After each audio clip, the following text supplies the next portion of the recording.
Gue beli cuma se-M karena waktu kan gue Lu kan waktu itu hajarnya Bitcoin gue kan? all in di Bitcoin. Gue pikir ini menarik sih, ceritanya lo menarik. Waktu itu yang lu cerita ke gue tuh jalan tolnya aja berapa? Jalan tolnya waktu itu keluar berita 18T. Iya. Waktu itu market cap-nya masih 1T. Murah banget, kayak masih di bawah deh bahkan. Iya. Di bawah. Nggak yang ribet-ribet bro, Iya. logika dagang kita. Soalnya emang gue kan backgroundnya pebisnis. Iya, iya. Jadi gue tuh logika pebisnis aja gitu. Gue lebih main psikologis ownernya kayak gimana. Iya. Kayak misalnya lu akuisisi, masih sih saham lu bikin tidur kalau lu ngerti saham ya kan.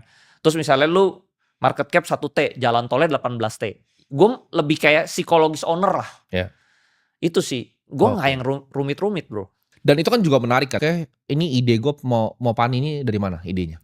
Waktu itu gue ada TP Arto, gue ada TP BBHI. Waktu itu duit gue udah puluhan M bro. Nah terus gue bingung. Beli apa lagi ya? Karena lu tau lah di Indonesia itu gak banyak pilihannya kan. Barangnya dikit. Ya. Yang bagus tuh sedikit. Jadi gue bingung masuk apa ya. Nah waktu itu kebetulan gue cuma ketemu Pani doang. Ya. Gue ketemu Pantai Indah Kapuk. Gue lihat ini skenarionya sama persis kayak gue di Arto dan BBH. Gue kayak ada merasa kayak sedikit deja vu gitu bro. Ini sama persis nih. Pokoknya nih gue merasa nih Arto di backdoor, RI1, RI2, BBHI di backdoor RI1, RI2. Ini juga sama nih story-nya. Udah ada cerita dia mau RI juga. Ya. Di berita waktu itu. Gue bukan insider. Gue waktu itu tuh bener-bener orang misalnya bilang ya gue insider di Pani.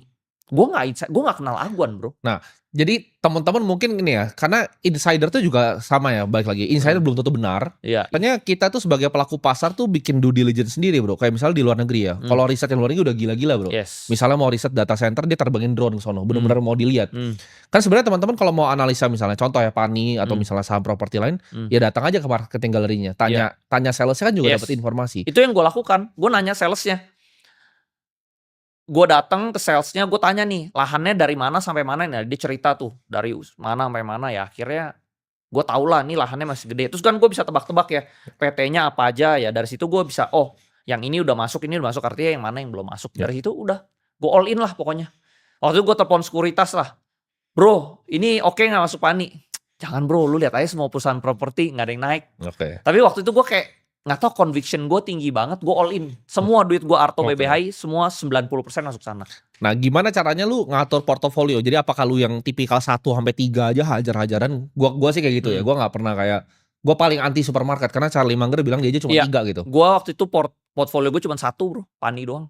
Oke, hajar full dorong. 90%. Margin gak atau? Enggak, cash dorong semua full? Cash dorong full. Tapi gue itu belinya 4 bulan.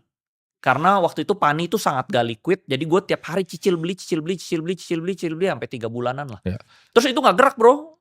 5 bulan gak gerak. Baru bulan ke-6 dia terbang. Terbang.